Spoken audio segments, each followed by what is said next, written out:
The views and opinions expressed in Cold and Missing are exclusively those of the hosts. All parties mentioned are considered innocent until proven guilty in a court of law. Cold and Missing also contains adult themes and languages. Listener discretion is advised. I'm your host, Allie McLaughlin-Solkowski. And I'm your co-host, Eli Solkowski. And this is Cold and Missing, where we cover cold cases and missing person cases. Hello, everyone, and welcome back to Cold and Missing. I'm your host, Allie. And I'm your co-host, Eli. Welcome back, everyone. Just want to say another quick thank you at the top to Ginger, who last week bought us a coffee on the Buy Us a Coffee page. All of the money that's donated to us through that link just goes right back into this podcast. So thank you again to Ginger. Yeah, it means a lot to us that our listeners are, of course, willing to support in any way that they can, but in this way, it pushes the podcast in a specific way, and it's really nice. So thank you so much. But with that, I think we can just jump into this episode. We are on episode 127 this week. Yep, and we are on a cold case. Let's get into it.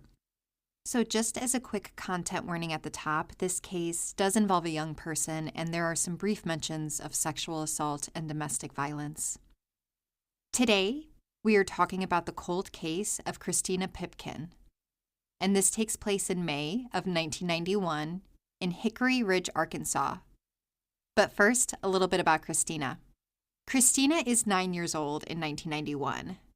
She is a fourth grader at Hickory Ridge Elementary School, where she is a talkative young girl and a good student. She liked to color, read, and write poetry and gospel songs.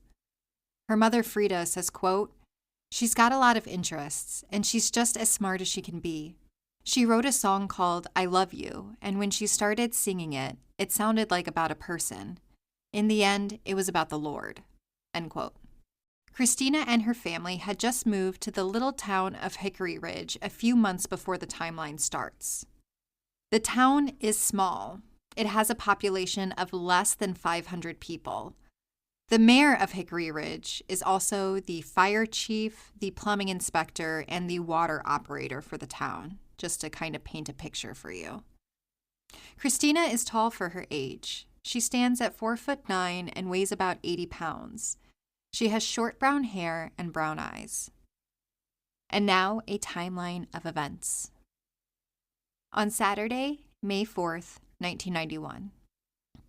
So it's unclear exactly what Christina was getting up to on this Saturday. But what we do know is that between 4:30 and 5 p.m., she asks her parents if she can go out and go door to door to try to sell some stuff for her school's fundraiser. The students were tasked with selling costume jewelry in order to raise funds for the school. Christina gets permission, but is told to be back before it gets dark. Christina is wearing shorts and a t-shirt that said Desert Storm on it, along with Hickory Ridge Elementary School. It had a logo of Arkansas, the American flag, and Kuwait on it. She's wearing white sandals and has red yarn bracelets on her ankle and wrist. She's also carrying a pencil and the order form with her as she walks around town. At the time of reporting in 1991, the last confirmed sighting of Christina is around 6:30 p.m. She was taking an order from a woman about 2 blocks away from her home, but she was near Arkansas 49 when she was last spotted, which was a busy road that had a lot of through traffic. However, in recent years, some more details have come out around the last time she was seen. Multiple children interviewed by police said that they had seen a stranger in town driving a light blue car and had been seen near the grocery store on the day that Christina went missing. Most kids reported the man driving the light blue car as white, having long, messy hair and high cheekbones. One of the child witnesses said that they saw the car slowly following Christina as she was walking near the grocery store. They said that Christina was shaking her head no at the car. A cashier at the grocery store told police that the day Christina went missing, a stranger came in with long dark hair and a mustache to buy cigarettes around 5:45 p.m., about 45 minutes before Christina was last seen at 6:30. As it gets darker and darker outside, Christina's parents begin to worry when she doesn't come back. She had never stayed out late before. They start looking for her around 8 p.m. Her parents go door to door, asking if anyone had seen her. No one had seen her recently, though lots of folks do say that they had seen her walking around earlier. Finally, at around 8:53 p.m., Christina's parents call police to report her missing.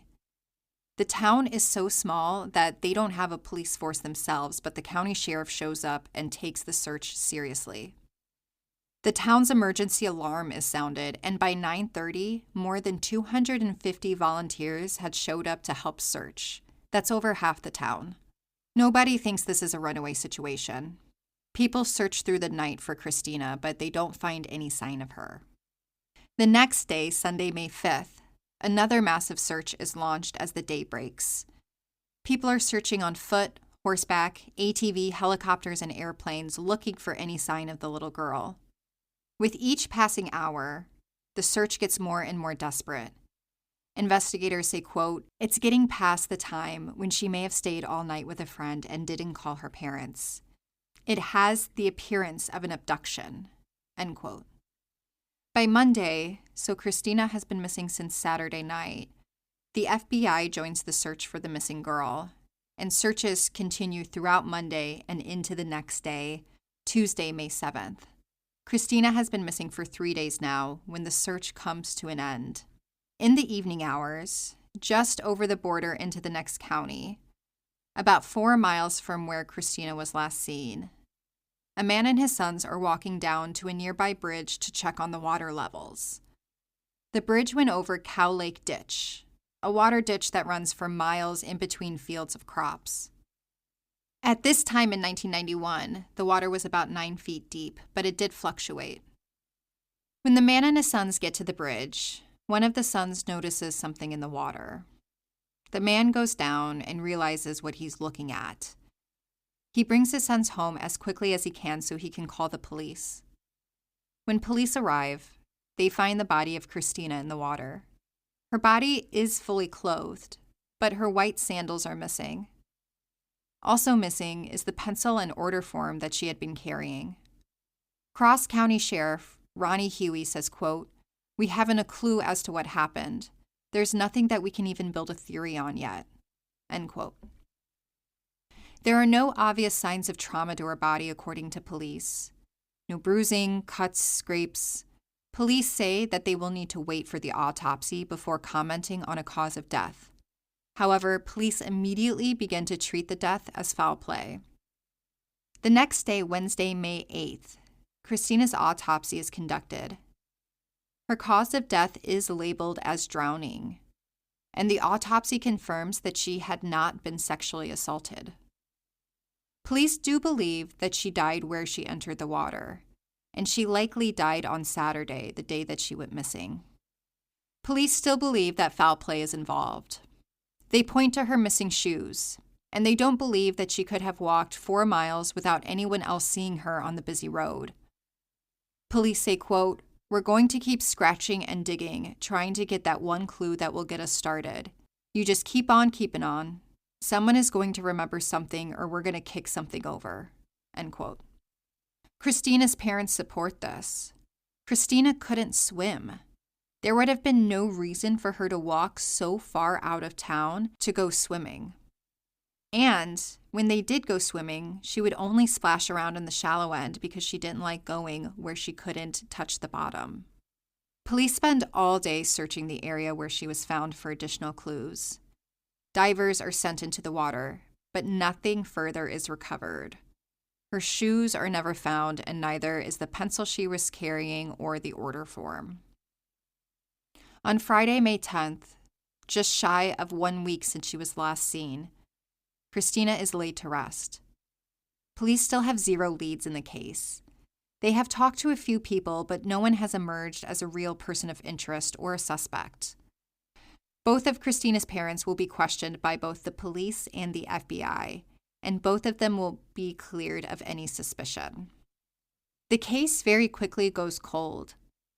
Over the next few years, other children will go missing, and either are never recovered or they're found murdered. This includes the murder of Michael Moore, Steve Branch, and Christopher Byers that resulted in the arrest of the West Memphis Three. Police don't think any of these cases are related, but it is happening a lot. In June of 1995, so it's been over 4 years since the death of Christina, and police are just as convinced today as they were the day they found her that foul play is involved, repeating that she did not get there by herself. Someone took her out where she was found. The case has been reviewed by other detectives over the years, retired detectives and freelance detectives, but nothing new has ever surfaced from this, and no new leads have come to police. Then, seemingly out of nowhere, in November of 1999, so it's been over 8 years since the murder, and police make an arrest in the case. They say that they have new forensic information that results in the arrest of Robbie Tubbs for Christina's murder. Tubbs first came to police's attention when his late wife told police that when Christina was still missing, before her body was found, Tubbs was watching the news coverage and said that no one would find the girl because there are too many ditches for the girl to drown in. And days later, Christina was found in a ditch, drowned. She also told police that he had tied her up and beat her when she threatened to tell the police of what he had done. Police say that they found a hair in Tubbs' 1980 AMC Eagle sedan. The hair was found on the right front passenger side. Police collected the sample about 7 months after the murder. Police are not able to arrest him in 1991 because they don't have testing to prove that the hair was Christina's. But with advances in DNA technology over the years, police say that they have been able to confirm that the hair found in his car belonged to Christina. Tubbs is arrested and pleads not guilty to the crime. And in April of 2000, nearly 9 years after the murder, the trial starts. The state is seeking the death penalty in this case. However, almost as quickly as the trial starts, it stops. It's revealed by Tubbs's defense team that the hair in question, the one found in his car, was never actually tested by the FBI. There had been a mix-up in the samples, and the FBI had tested known samples of Christina's hair. So, of course, those came back as a match for her DNA. So the court delays the trial for 2 months so the FBI can test the strand found in the car, the correct sample. Within weeks, though, the FBI reports that the hair sample from the car is not a good enough sample for them to be able to get a DNA profile from. Therefore, they can't prove that it's Christina's. Tubbs's late wife also can't testify, and her testimony is not admitted into court. She can't testify because she was murdered 2 years to the day after Christina in a burglary that had gone wrong. Tubbs had been cleared of any involvement in his late wife's murder. So without these two pieces of critical evidence, the prosecutors are forced to drop all the charges. The prosecutor doesn't have enough evidence to prove beyond a reasonable doubt, and certainly prove a death case, with what evidence he has left after those two things are taken out. The evidence that is left is really just contradicting stories and how the hair could have ended up in his car. Investigators say that they don't plan to reinvestigate the case, and Tubbs can't be charged again in this case because of double jeopardy. After this, the case really goes cold until about 2023, when another podcast, Hell Gone Cold, covers this case, and it brings up a lot of media attention, and there are some new details released, and that's when we get the details about the children seeing a suspicious figure in town the day that Christina went missing. But other than that, there are really no new developments in Christina's case. So with that, if you know anything about the murder of Christina Pipkin in 1991, please call the Arkansas State Police at 501-618-8420. So that is the case of Christina Pipkin. I loved hearing the detail about Christina and that she was chatty at school, and just the way people spoke about her. And we've said this before when we've covered cold cases involving children, but it's uh, it's just really heartbreaking to learn about their budding personalities and the way that they're just squashed out of existence. I don't know. As always, these are the most difficult cases for me to listen to, but I'm so grateful that we cover them. And just more about Christina, she sounded just like a little ray of sunshine. Yeah, the detail of Christina writing poetry and writing gospel songs, there's something about like a child that like writes worship music that is just so endearing, whatever kind of worship music it is. It's just there's something very innocent and pure about it. And yeah, I think that just kind of sums up Christina. Yeah, and the things that she was doing in her young life, which kind of brings us into the timeline, which is doing her little sales thing in the neighborhood. I definitely remember this happening in my neighborhood with fundraising stuff, little pizza kits and stuff. I remember this being a very normal thing in the 90s. So when you introduced that that's what she was doing, I immediately understood kind of her navigating of the local neighborhood. It was a space that she knew. Definitely. And just as a side note, after Christina's murder, the county, the school district banned door to door sales as fundraisers for children. After this, they didn't want kids doing it anymore. And, when I was growing up, I don't think my school officially had anything like this. We had other kinds of fundraisers, but never anything that we were supposed to go door to door for. But I did have that kind of fundraising for like my dance squad stuff. So it was something that was still happening a lot in the 90s, but I don't think it's happening anymore.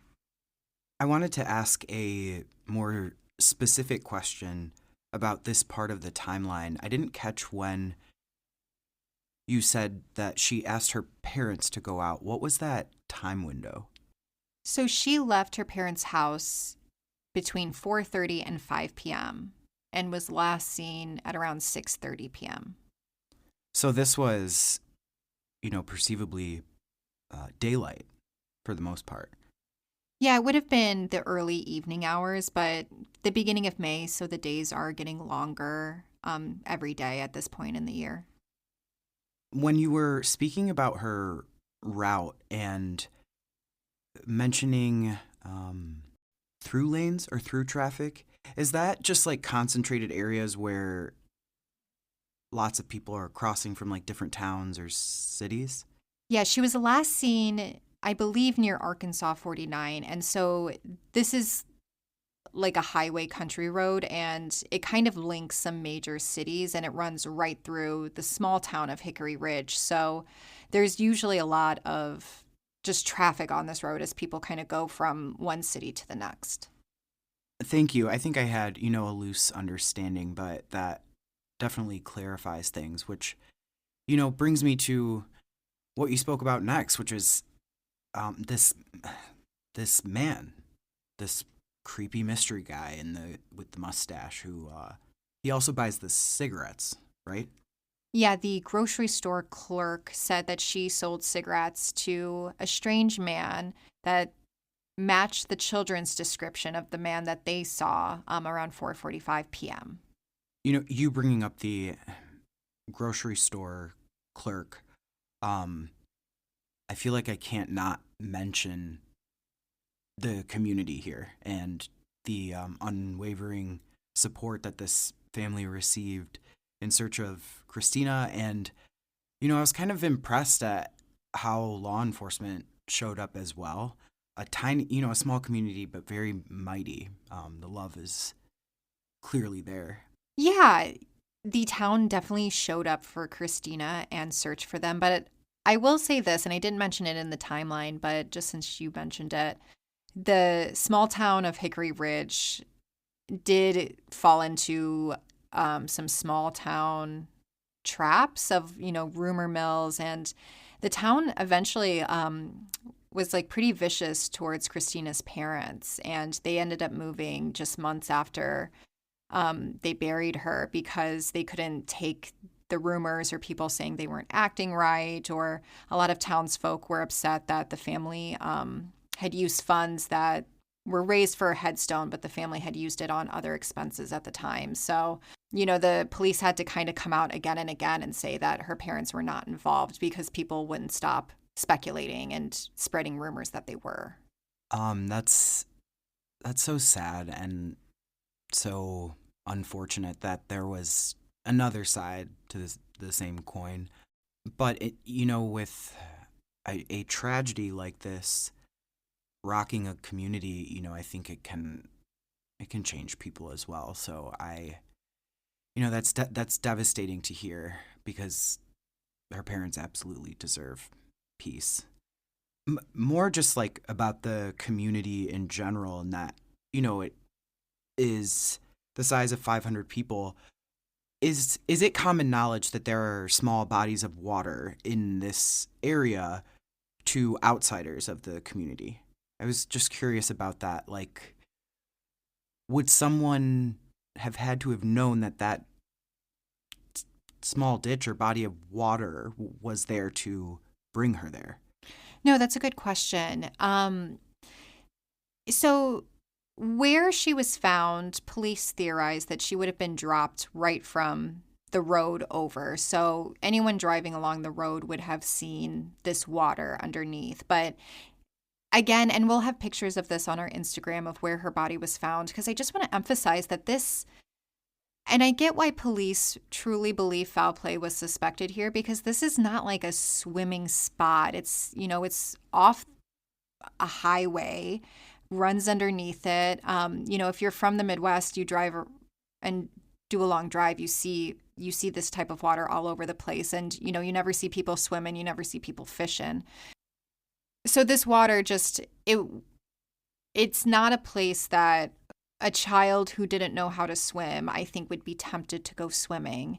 And furthermore, on top of that, when I was looking at, the maps and, the fastest way, point A to B, where she was last seen to where her body was found, if she had walked there along the road, there were other water spots. There was other places to enter the water if that's what she wanted to do. So the fact that all these other opportunities were missed and went even farther out, I think that is very suspicious. And I definitely see how police believe that it was foul play involved. Yeah, I mean, there's not really any part of me that thinks otherwise. I have a few questions about Robbie Tubbs, just to bring him up briefly. What do you make of this connection? I mean, I know he Double Jeopardy, because I don't know who he is. I wasn't writing a lot of questions. I was just listening to you, and I just wanted to circle back on kind of what happened here with him. Yeah, it's Tubbs, he's not an upstanding member of the community outside of this. Later, robbery charges will be brought against him, and he'll also, I believe, admit that of having sexual relations with a teenager. So, overall, not a great guy. But I don't know really what to make of this. The hair is really small evidence. That's just having a hair kind of connect you to something. That's a lot for a death penalty case, for sure. So I definitely have doubts about it, but I'm also suspicious. You know what I mean? So it's I'm suspicious of this person. And, he did have some contradicting stories. He said that the weekend that Christina went missing, he was out of town, staying at a hotel, but the hotel had no records of him that weekend. So he is caught in some lies there, but not enough to prove a capital murder case. Well, even though there's, limited information in Christina's case, I was glad to hear that, another podcast had covered this, and there was a moment, like a blip, where there was energy around her case again. And I hope that that happens here with you, sharing her timeline with us and kind of connecting some dots and providing updates. I feel it's kind of painful to say this or admit this. I feel lost thinking about this case because, yeah, there's a lot of speculation, but I think because it happened in her town and so close to home, my mind has a very difficult time trying to pin anyone down for this. I'm so glad that you brought it to Cold and Missing. Yeah, it's hard to kind of point anyway. The only people truly cleared are her parents, and she has a brother. Her family has all been cleared in the case. But outside of that, it's really hard to figure out what happened here. She just really vanished, it seems like, and then she was found a few days later with no other marks. I had wondered if there was anything else on her body that gave police an indication of foul play, but it does just seem like her cause of death was drowning. And police had theorized, around the time of the trial that perhaps she had been suffocated before being put in the water, but that was never proved. Nobody testified that that's what happened. It's just kind of what police theorized in the media. I do hope that there is continued momentum around Christina's case. And, I realize that, there's this double jeopardy. That's what the papers, I'm not a legal expert. I'm not a lawyer. So I don't know if there's a legal loophole that would ever be able to bring charges against him again. But, even just getting concrete answers for her family and just knowing beyond a reasonable doubt what happened to Christina, I think would go a long way for the community to provide answers and to give some healing to everybody that knew her, just exactly what happened to her. And so I hope police continue to work the case and put resources towards the case. But again, if you know anything about the murder of Christina Pipkin in May of 1991, please call the Arkansas State Police at 501-618-8420. And like I mentioned earlier, we will have pictures of Christina on our Instagram, but we'll also have a picture of the area where her body was found, just to kind of give you an idea. There's nothing graphic in the photo. It's just kind of an image of the bridge, just to give an image to the site and why it does seem very, very strange that a child would wander there to go swimming and why foul play is suspected here. So those will be on our Instagram at Cold and Missing. Thank you again to everyone who's rated and reviewed us. I did see some new wonderful reviews come in this week, so thank you so much. Again, it just kind of feeds the algorithm machine, and kind reviews feed it even more. So if you have the time to leave us a written review, it goes such a long way in getting this podcast in front of other people, and it gets these cases in front of other people, which is really the goal here at Cold and Missing. This isn't for fame or money or anything like that. It's really just to get these cases out in front of people and to get people talking about these cases. And if you want to see other cases that we have covered, or if you need a transcript to follow along because you or someone you love is hard of hearing, you can find those at our website, www.coldandmissing.com, where you can also leave us a review. Or if you want to donate like our friend Ginger did, you can find the link to the Buy Me a Coffee on our website. But that is all I have for you this week. Thank you so much for listening to Cold and Missing. I'm your host, Allie. And I'm your co-host, Eli. Have a good week and stay safe, y'all. Stay safe, y'all.